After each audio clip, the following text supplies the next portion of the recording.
Hey everybody! So, as you may have noticed in my last video, I used a much more handsome version of myself, which is this model that you're seeing right now. This model is an example of what some people use when they do VTubing. And joining me today is my friend Ray, who is an aspiring VTuber, and my friend Alec, who is a disability rights activist. They are here to discuss with me what VTubing is and how and why it could be a viable career path and option for people with disabilities. So, Ray and Alec, welcome. Thank you, Thank you, Mike. Mike. No problem. Because we did not actually plan the order of this, I am going to start off by asking Ray to introduce herself. All right. So I'm a VTuber with a disability. I am diagnosed with ADHD, autism, and generalized anxiety disorder. I have a passion for writing and streaming. I am also an artist and rigger, meaning I draw and make the models move. In fact, Alex's and Mike's model were made by me. I'm working to make content creation more accessible and safer for people with disabilities at the moment. Yeah, that's about it for me. Thank you, and Alec, can you tell us a bit about yourself? Oh, sure thing. So I identify as a proud, mad, quip queer. Blech, tongue twister there. Proud, mad, crip queer. And I'm passionate about advocacy and activism, as Mike had mentioned. And I strive to utilize the privilege I've got for good as a white settler. So I'm a punk at heart, and in my spare time, I enjoy making zines and other crafty projects. Awesome. Thank you so much, Alec. And on that note, we're going to go into our first question, and we'll start off with Ray answering this question. So that is, what is a VTuber, and how does it differ from a YouTuber? So, a VTuber is someone who makes online content of any kind using a virtual model. It's either 2D or 3D. Subsections of VTubing can include PNG tubing and VRoids. VRoids are 3D, and PNG tubings are just like PNG images that move. Um, Although VTuber stands for virtual YouTuber, many are not YouTubers. VTubers, unlike YouTubers, do not have to actively be on YouTube. And many VTubers solely stream on Twitch. YouTubers also do not have to have a model to represent them. The only exception are storytime or animation YouTubers. In essence, VTubers are content creators that use a model to represent themselves, while YouTubers are people who post on YouTube. VTubers can and often are YouTubers, but not always. Okay, Alex, would you like to ask any follow-up question to that question? Um,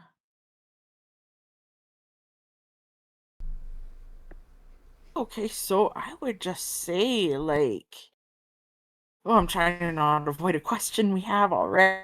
I'm trying to not get ahead of the game. I seem to do that a lot. Hmm.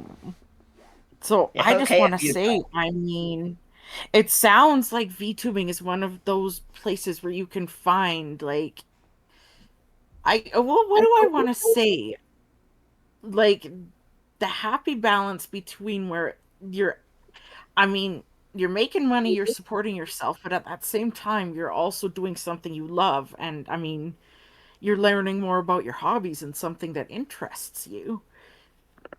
Yeah, it can be like that way. A lot of the times, I will say, many VTubers cannot have a hard time making a living off of solely VTubing, but it definitely is something that explores and makes people realize what they want to do in life. Well, without a doubt. So then, I guess in that sense, it can be a doorway towards, a lifetime. Well, not, oh, damn. So it can be a doorway towards, other passions and potential career paths that a person can have. Yes, absolutely. Thank you. So going on to our next question, Ray, what got you interested in VTubing? Okay, so I have, for several years now, I think I first gained the interest when I was 15. I wanted to do content creation. I thought it was awesome. I have always and am still a writer. And I wanted to share that with the world. However, I was not allowed to do content creation until after 2 years of begging, my parents finally allowed me to do Minecraft. Then, a while later, there was the Punkalopi invasion. There's a VTuber called Punkalopi who kind of took over everyone's feed for everyone who had interest in anime, and that was my introduction to VTubing. And then I found other people like Rin Penrose or Amalee. Amalee became my Ashi, and I started streaming in order to challenge my anxiety. I soon started VTubing as well, and I ended up doing rigging and art because it was I couldn't at the time. It was still very difficult to find free models. Yeah, and that's what got me interested in VTubing. That's Wonderful. the timeline. Alex, do you want to ask any follow-up question? Definitely sounds like it's been something that's been particularly transformative in your life, especially, like being able to step outside of your comfort zone and overcome some of that anxiety, because I know that's something that a lot of us with autism and ADHD deal with. But to be able to transform that anxiety into something, something creative like VTubing, I think that's pretty incredible. Yeah, and I'm happy to say that it has actually helped quite a bit. That is wonderful. And I just want to add, as somebody who knows Ray very well, I cannot for the life of me imagine Ray as a Minecraft YouTuber. I cannot even picture it. I definitely think VTubing is your calling and your passion, and I'm excited to see what you do with it going forward. Thank you. You're welcome. So what does being a VTuber entail? Ray. Okay, so this is a bit of a complicated question. Because there are different levels of VTubing. And what it entails changes based on your goals and interests. So I'm going to go through just the different levels of VTubing, and then I'm going to go through why even those levels change depending on your interests. So there are essentially 4 levels to VTubing, and I will actually link the video that has helped me really understand this. I will link it in the description. So first off, there's a hobby, which is something you do just for fun. VTubing has no stakes and often no money when you do it as a hobby, and most people have another job. There's a job. You can do it as a job, which is a thing that's necessary to survive, but may not be fulfilling or what you actually want as a career. Well, a career is something you love and are passionate about and want to do in life. So the only thing is, especially with VTubing, because it's so intensive, you have to be careful that it stays something you love. For VTubing, many people sacrifice sleeps or hobbies to pursue their love for VTubing. However, especially people in corporate VTubing, often start out as a career, but can become a job that's no longer fulfilling. VTubing, like I said earlier, it can also be a stepping stone to better things, like building an audience for your art and music. And then the last one is a vocation or a passion. I consider myself to be within that category. And it's people who stream just for the love of it. People who have a passion or vocation will stay around even when there's nothing left of the industry. Vocations are often hobbies or careers. And yeah, it's people who do it for the love of VTubing and will most likely never quit.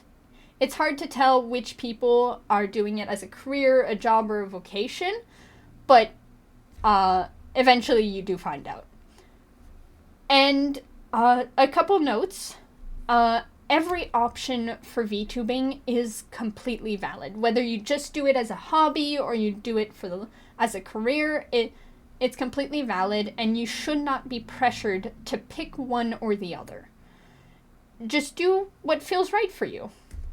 And another thing that's important to notice, and this is especially true for career VTubers, when VTubing or content creation becomes monetized, it often becomes a job that does not bring joy anymore.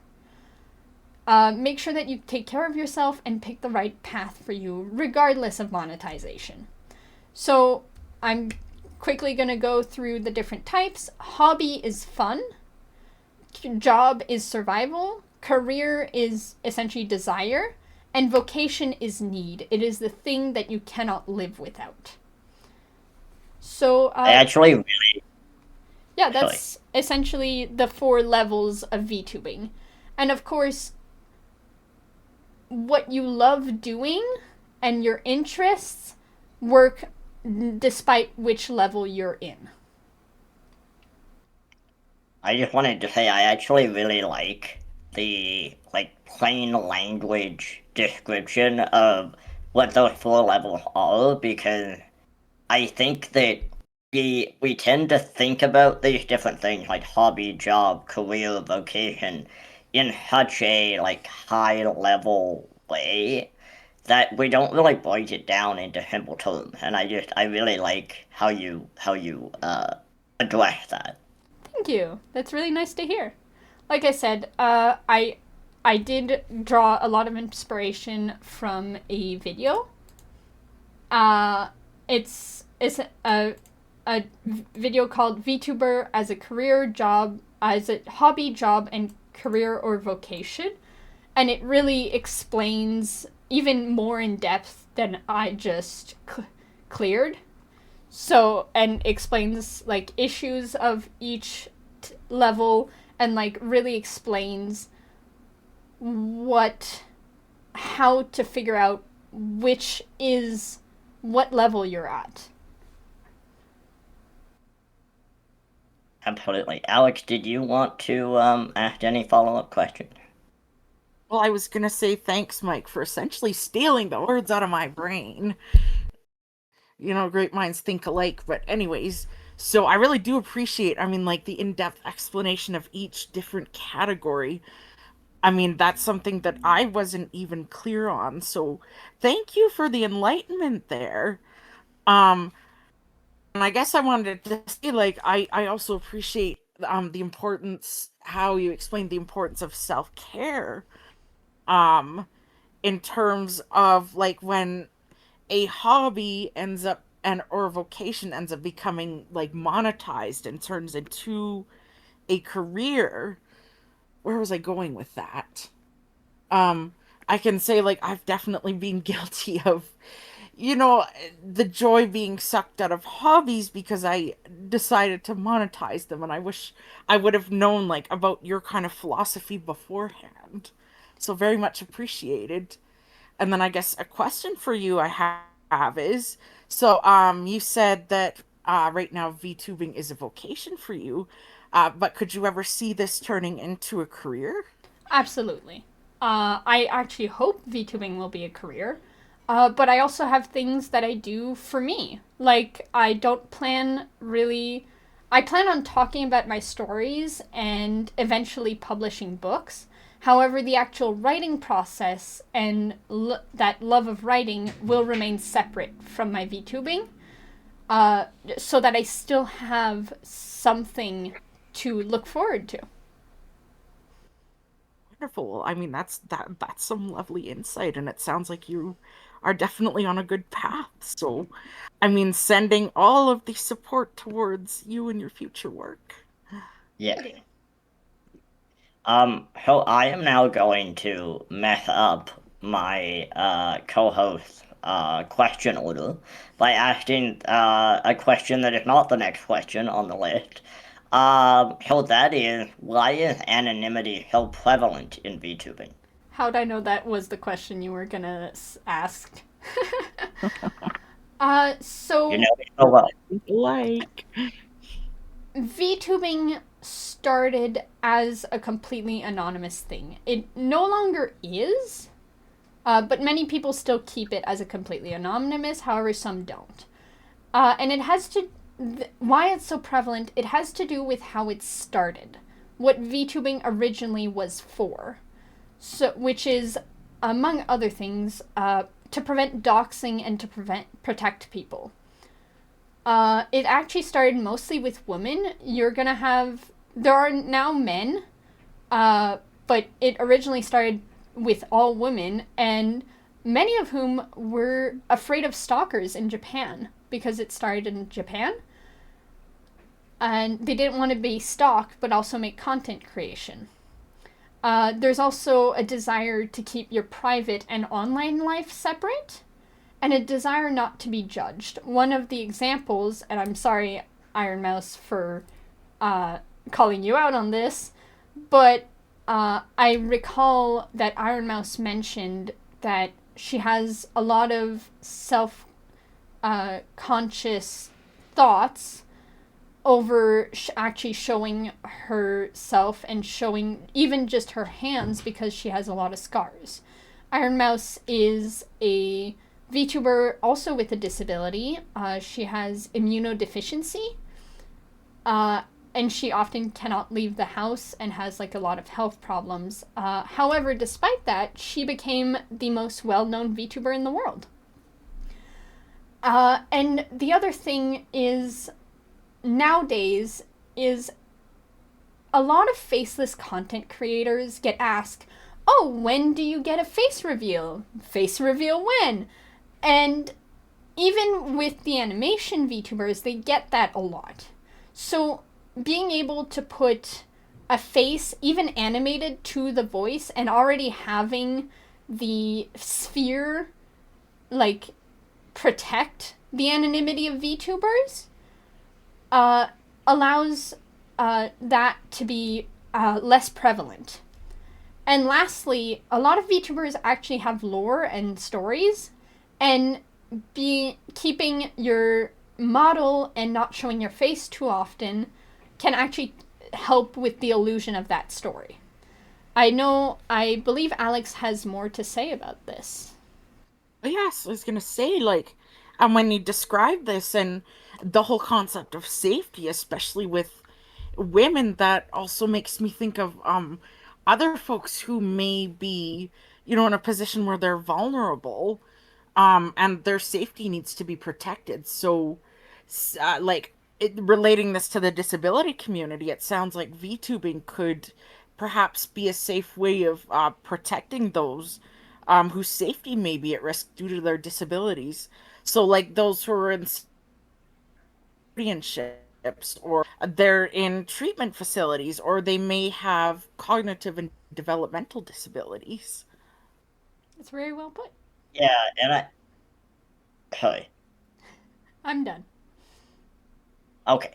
I wanted to mention this as well because I think this is another part about like face reveal and internet culture and unfortunately the way some people are. But I still remember when the YouTuber Dream did their face reveal and there was so much heat and backlash and all of this stuff because um you know people had a image in their brain of what this person, what they thought they would look like, and were disappointed when it didn't meet their standards. And I think that is a fear that some people have if they do a face reveal. The response is going to be negative, which is unfortunate and should not be the case. But I think that's an important element to add. Yeah, definitely. People can be real jerks, to say the least. Yeah. Yeah, I remember the dream controversy as well. Essentially, they found his face too boring, which was Yeah. interesting. Yeah. Okay. Yeah. Yeah, definitely. Um, so, going on to the next question, what are some of the misconceptions about VTubing, right? Um, so there are a few. Some of them have actually changed with time and become running jokes. One of them is that VTubers make a lot of money. And although a lot of them do, it is the most profitable form of content creation at the moment. Most VTubers don't actually make enough to fund their lifestyle or even like live off of. So yeah, there is that to consider. A lot of VTubers start making a little bit of money and then quit their job, and that money dries up and they don't have enough to live. Some of them do make a lot of money, but again, it's like all entertainment industry jobs. It doesn't mean you're gonna succeed. Another misconception, which is the one that has actually turned into a running joke, is when VTubing started, people believed that VTubers were men with voice changers.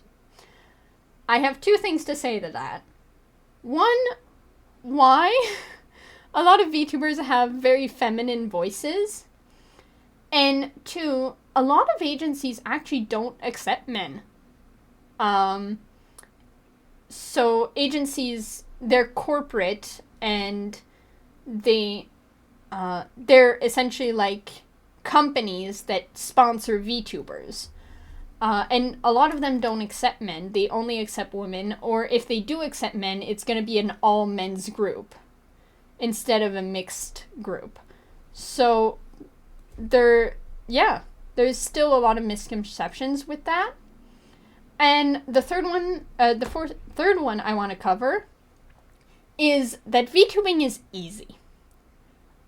If you do it for a hobby, yes, it can be easy. However, I want to say that it's essentially like having 5 to 7 jobs at once, especially if you do it as a job or a career. It's a lot. You have to do editing, content management. A lot of people at this point, especially the successful VTubers, have managers because it's just so much to do. And I talked about this earlier a little bit, and that's all VTubers don't show their faces.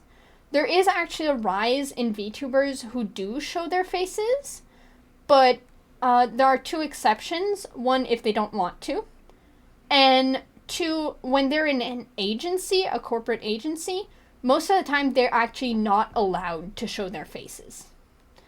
So yeah, that's a couple misconceptions. I do know that Alex had something to add about the art and industry as a whole. Yeah, thank you, Mary. Well, and I thank you for that very thorough explanation. Like, I'm seeing a lot of themes here that go in line with just the arts and entertainment industry in general, and how, I mean, that kind of work is just chronically undervalued by society. And I mean, it's not necessarily seen as like as legitimate as, say, like an office job or like a job in the trades, when the reality is like, I mean, and entertainment are such fundamental parts of society and culture, and the folks who are responsible for creating it deserve to be paid their worth and deserve to have a living wage. Yes.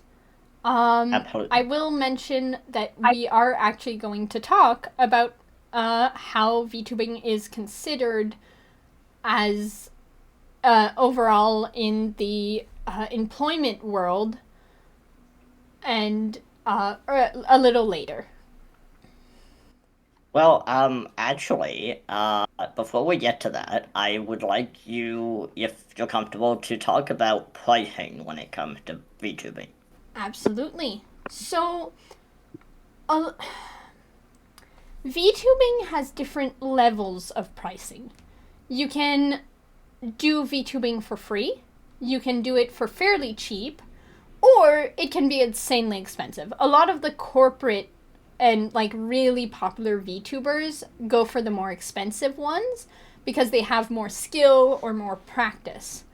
However, if you want to start VTubing, there are like inexpensive or free options. Among the free ones, there's apps like Reality or Irium that can just give you like an entryway to see if you like streaming. Once you decide to do streaming, also Reality and Irium are also on the phone, which is more accessible. Once you decide that you want to do that, you have a computer and everything, you can go to the Booth website and you can find free or cheap models on there. If you want to do 3D VTubing, you can also go on Vroid. There's a lot of Vroid free models.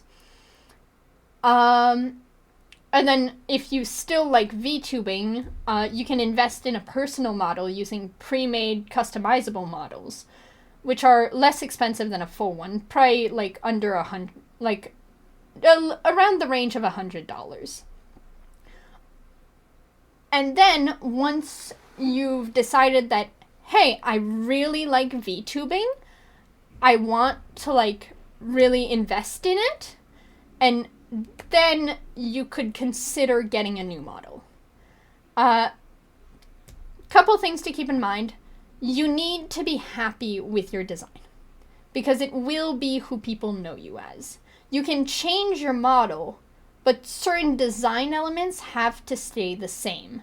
For example, Ironmouse always has pink hair with the little purple strand in her hair. That is her design. She can she's also always some sort of demon. So you can change your outfits and your art style, but as long as your design is cohesive and stays the same, that you have to remember that. Another thing, personalized models range from $100 to over $3,000, depending Wow. on who the artist and rigger are. And depending on whether you buy it off Fiverr, VGen, you go to a corporation, or anything like that.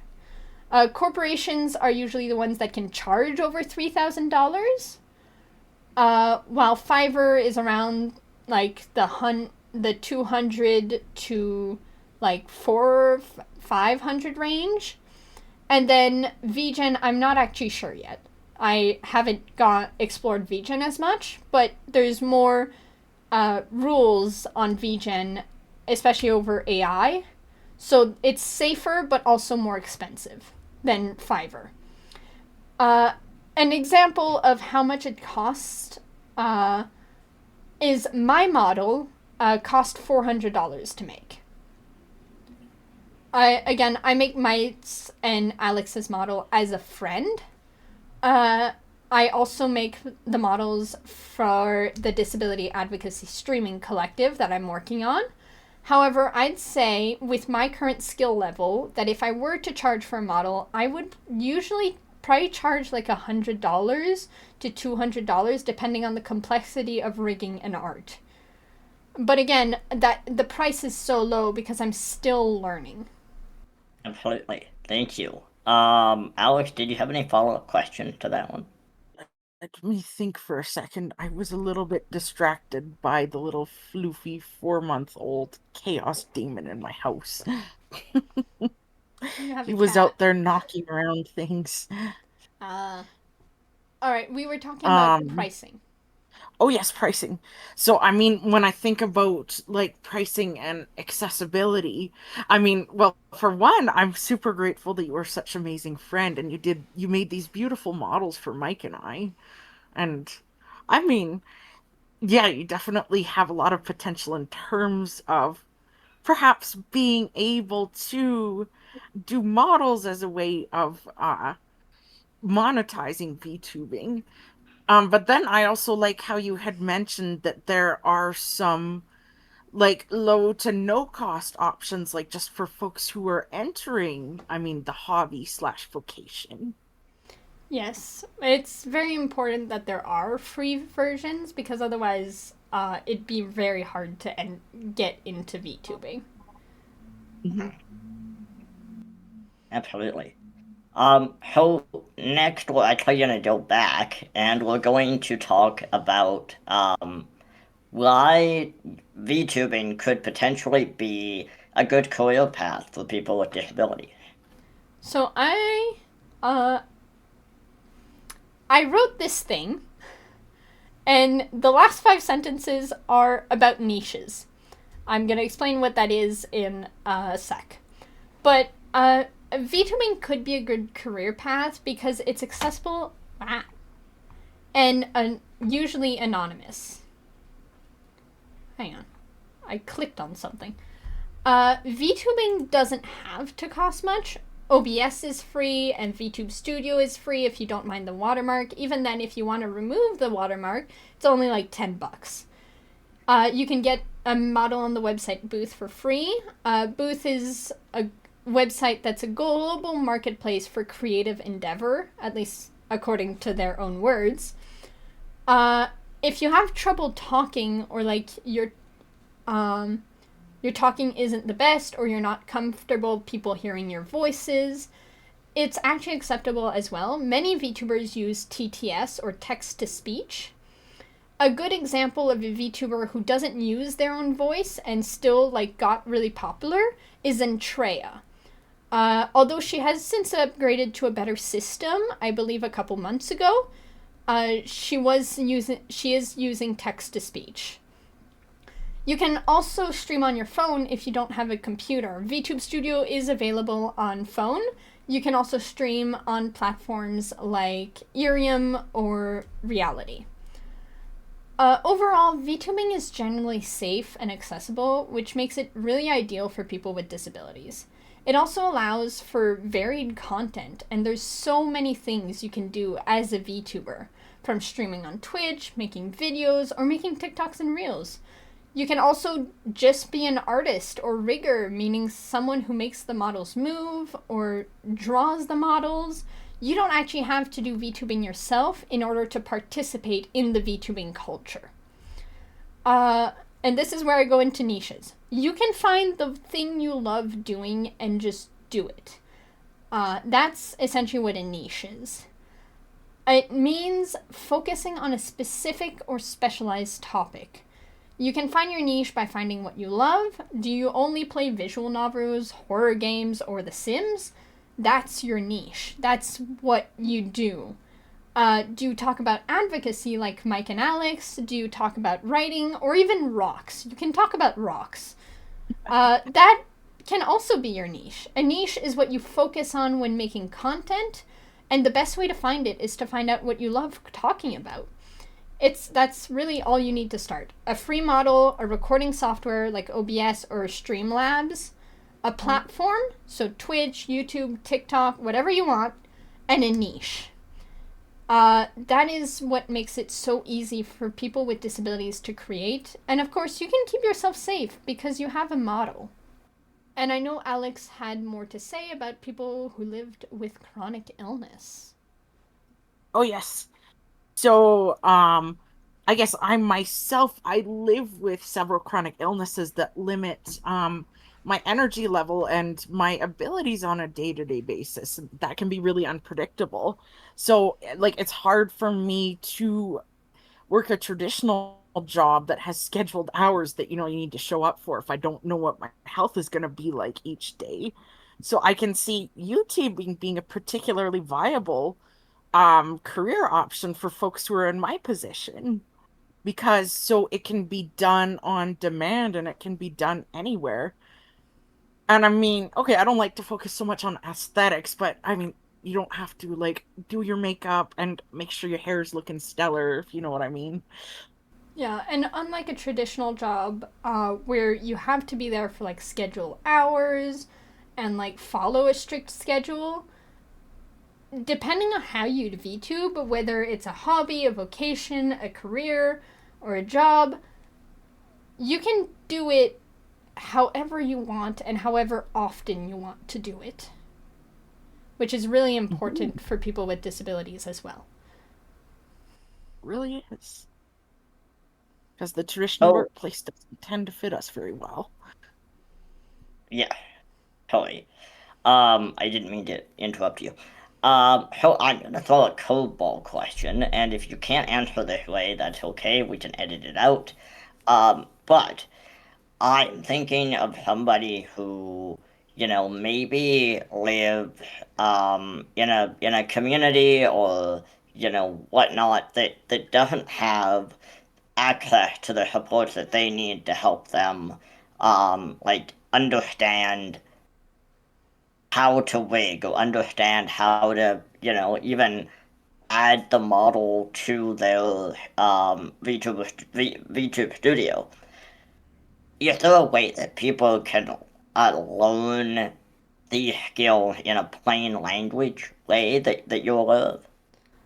So I am actually working on a plain language way to learn how to do VTubing and content creation as a whole. But honestly, you do need a certain amount of cognitive capacity. Unfortunately, that is the case. You need to be able to navigate your files. You need to be able to create an account on Steam. You need to be able to download OBS. So there is a certain amount of things that you either have to get help with or you have to figure out how to do yourself, even with a tutorial. Unfortunately, that's just the case. But if you can find help and you can get everything set up, and all you need to do is open, click record or stream, and you can do whatever you want, that would work for people. But again, they do have to have some help. Well, I mean, So that would be a good fit for those who are fortunate enough to have access to the services of a support worker. Yes. Sorry, Mike. uh, Go ahead.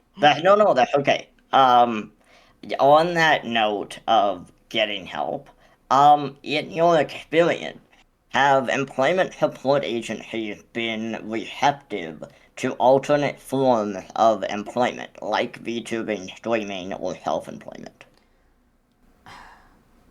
I have not had many experiences where agencies were interested. Specific individuals in agencies have shown interests. However, the agency has not.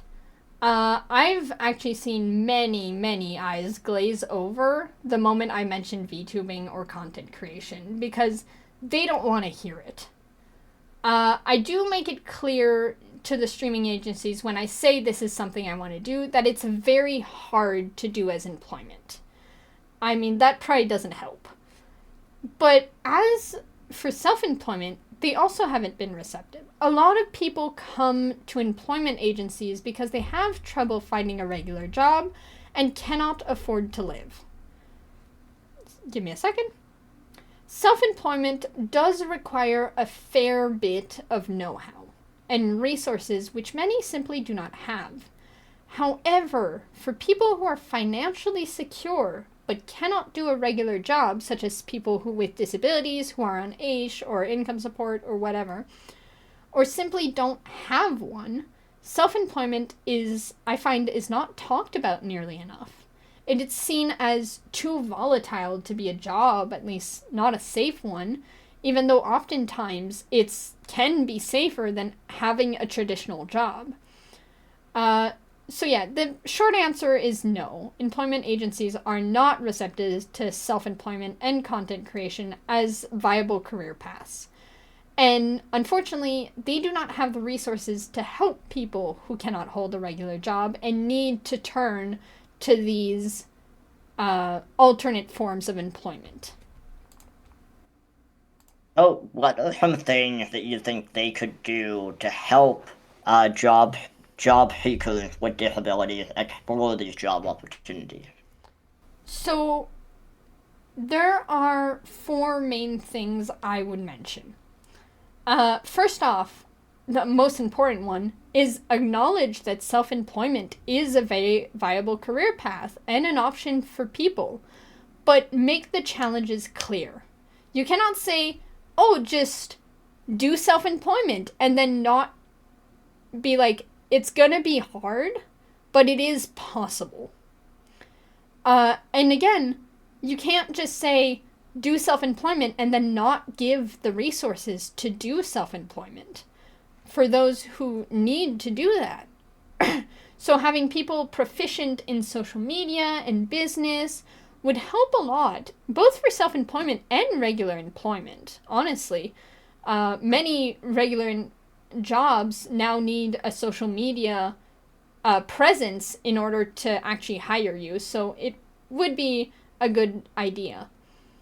Another thing is, I've noticed this, especially through working through my anxiety, but having courses on getting through the anxiety, working on self expression, speaking confidently would be really good. And specifically having practice and having people there who can like help work through people's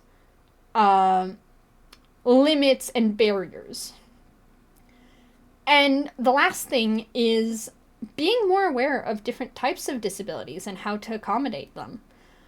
All of these things would also help non disabled people to get good employment, whether it be self employment or regular employment. When it comes to employment, people need to be aware of their options and their possibility of working out. They also need the skills to achieve what they want. There's so much focus on survival jobs that employment agencies forget that there are other options. I'm going to elaborate a little bit by what I mean on survival jobs. Survival jobs are kind of like fast food jobs or jobs that you only have to survive because you need to have a roof over your head, and that is the only thing you can do right now. Those are survival jobs. The points I made are valid for everyone, not just people with disabilities. Employment agencies need to be aware of what challenges people face and what is the best way to work around, overcome, or incorporate them. Indeed. Yeah, I mean, there's absolutely. so much. Sorry, Mike. That's okay. I was gonna go next, but if you want to go before me, you can. Okay. Well, maybe, yeah, I'll go first so that that thought doesn't just fly out of my brain. Oh shit. I mean, shoot. Okay, I can feel it flying away already, so I better get this over with. So I like I mean, thank you so much like for sharing like all of that insight, Mary, because I feel like there is just so much untapped potential in folks who just like aren't able to fit into or keep up with the demands of the traditional workplace. Whether, I mean, like that's folks with disabilities or like, other circumstances. I mean, I just like, I feel like this is such a systemic problem so that folks with disabilities are being or like being like forced into spaces that were not designed for them. Which I mean, like this could be a whole discussion for another video. And I think that's the job of disability advocates like Mike and I and yourself to keep advocating for that kind of systemic change so that supports like meet people with disabilities where they're at and are actually accessible to us, right? Yes. And I'm still working in with employment agencies, and I'm also working on making VTubing a thing, and I see the issues. I don't know what I can do yet. However, I do want to help fix them. Well, I think you have the potential to be a trailblazer in this particular thing. All right. Absolutely. So just a couple things I want to say. First of all, for me personally, I originally, well, I still do, but originally, I wanted to start my own production company. And there was a sup- um, employment support agency that was offering a course essentially on entrepreneurship for people with disabilities. And you kind of met with somebody and then you did like a workbook that was really well laid out, and helped you create an actual business plan. And then if you were successful, you would receive a grant. And unfortunately, while I was actually in doing that work, they lost the funding for the grant, and so it actually became a loan. And for a lot of people with disabilities, they can't afford a loan. Especially if you're just starting a business and trying to see if this works. People with disabilities can't afford to pay that back. Most people with disabilities. And so I think there really needs to be uh, more support and more options for entrepreneurship for people with disabilities. Because one thing that I learned from that entire process was I really enjoy it. I enjoy, the management side of creating a business. And, it's fun and it's exhilarating. And building something from the bottom up is something that I'm passionate about, and something that I really want to do someday.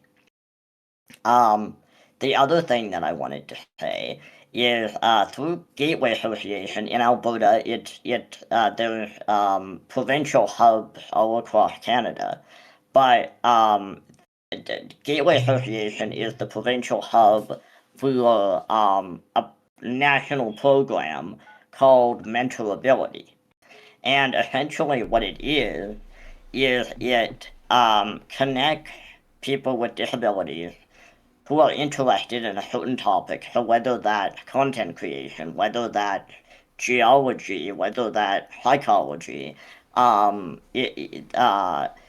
it connects them with a mentor who has experience in that field. So they kind of meet with them and they talk about the field and talk about what they do and whatnot. And it allows the mentee to really kind of learn about that job and what it entails. And in some instances, the mentee actually goes to the job site, so whether it's, Safeway or whether it's Home Depot or wherever, and the mentor actually shows them like what they do and all the different parts uh, of their job. I don't know how that job site thing would work with content creation, uh, Well, but no, that's what I said. It depends on the job. yeah. Yeah. But as someone who's currently working to get on mentorability and to find a mentor, I do think it's really important what they're doing. But I can't really speak to their current state at the moment. And I actually did get to meet with a content creator. Shout out to Stump Kitchen. And yeah, that it was a really good experience for me, learning about content creation. So I really hope that you have the same experience, Ray. Thank you. Likewise, likewise. Well, so can you tell us what you're working on right now and where people can find you? Um, So I'm working on a couple things. I mentioned this earlier, but I'm working on a collective led by people with disabilities to help other people with disabilities become content creators in a safe way. So this is where the plain language tutorials will come in. This is where there's going to be like mentors and like people learning from those mentors who already have a fan base. This is where people who want to become VTubers, me and other riggers, are going to help them get there. We actually already have one person who's working on that. I am working on learning how to rig. I'm also working on a series called Learning Art with ADHD as an Adult, because it's something that I have always wanted to have, but every tutorial about learning art with ADHD was from people who have been doing art their whole lives and haven't started as an adult, so I wanted to fill that niche a little bit. I'm working on a interactive website which will eventually launch a comic. I'm also working on a game, an educational visual novel about kink, and I will be back to doing song covers, most likely a cappellas, for YouTube. And then you can find me on TikTok, Instagram, Mastodon, X or Twitter, Facebook, Threads. I have a website, and you can also hang out with me on my Discord. They should all be Ray and Ailey, and the link to my Discord will be in the description, as well as the link to my website. That is fantastic. Oh, yeah, and Alec, are you working on anything? And if so, is there somewhere that people can find you? Well, I mean, in typical ADHD fashion, I always have several projects on the go. Um, so like on Instagram, that was where I share most of my work, and I occasionally do sell my work at art markets. So like you can find all that information on my Instagram handle, which is AJ period the period Human, spelled HOOMAN. And then I occasionally post cute videos and videos from rallies and events that I attend on my TikTok, which what is the handle for that again? Advocate Alex 91. Yes, thank you, Mary. Or thank you, Rain. Okay, thank you very much. And so the final question that we have, because I love to shout out people on this channel. So, Ray, can you tell our audience some of your favorite VTubers? Yes, so of course I'm gonna start with Amalee, or Lee and Lai. She currently goes by Amalee, and she streams on Twitch and then posts clips of her stream on YouTube. She's what's known as an Oshi for me, which means she's my favorite VTuber. There's also Rin Penrose, who does some really cool content. She's a British VTuber.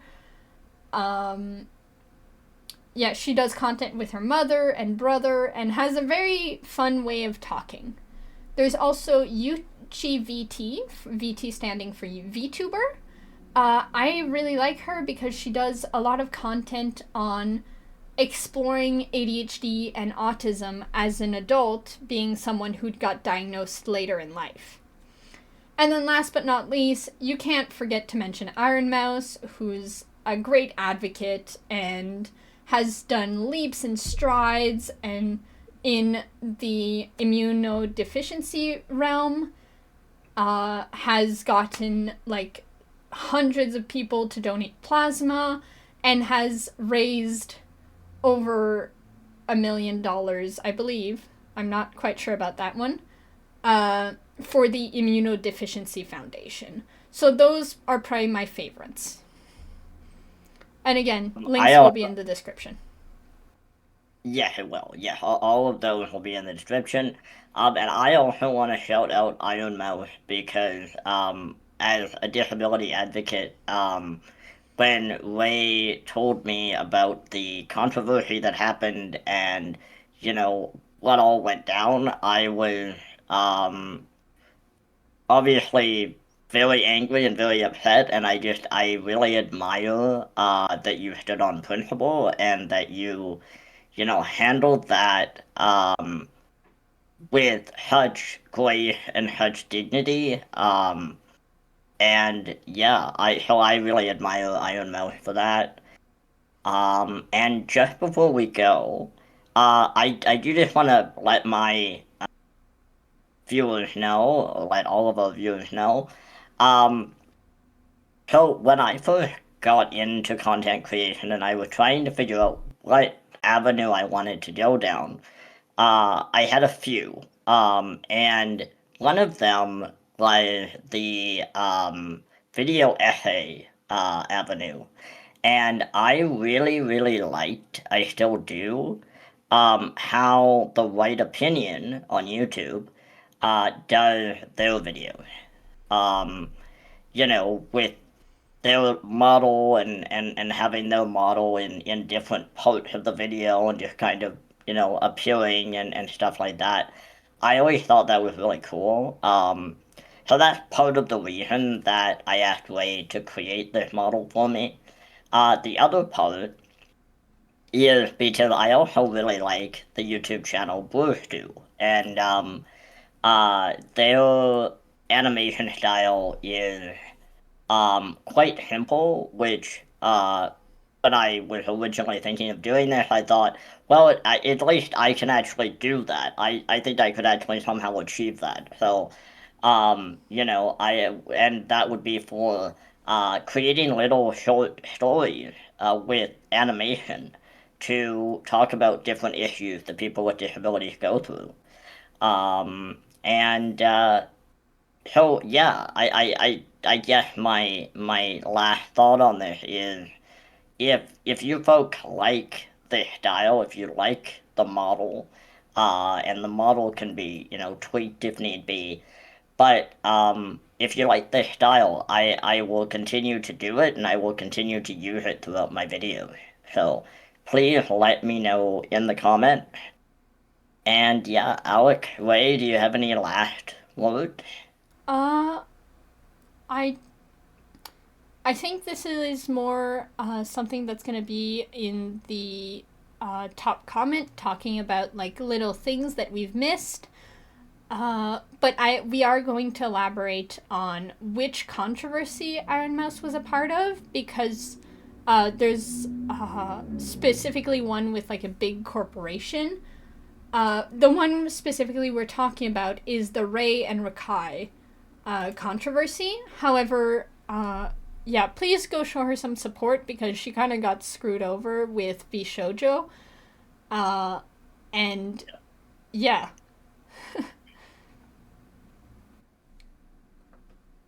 Yeah, so I Yeah, just and wanted. I also apologize for not mentioning that. I just felt like Ray was probably a better person to speak to the actual controversy than I was. Yeah, I'm not going to speak to my thoughts on the controversy at the moment. I don't want to reignite the controversy. Uh, Yeah, just know that it happened. If you want to learn more about it, there's a wonderful video that we can link in this description that really gives a nice explanation of why it became so controversial. And yeah, and definitely, if you want to learn more about Ironmouse, you should figure out what happened to her with Vshojo, uh, and why she actually left the corporation. absolutely. Alec, did you have any final words? Oh, I'm trying to think. I don't know. I always like to say being disabled Um, you're gonna have to edit this part because my brain is fogging out now. Um, so being disabled is not a bad thing. And know that you got potential in you, no matter what anybody says, no matter what society says. You're an important part of natural human diversity. I second that. And I thought that. And on that note, we're going to leave it there. Thank you so much to Ray and Alex for joining us. Please go and follow Ray and support Ray and just give her all the kudos in the world so she deserves it. And I will see you in the next video. Bye everybody. Goodbye.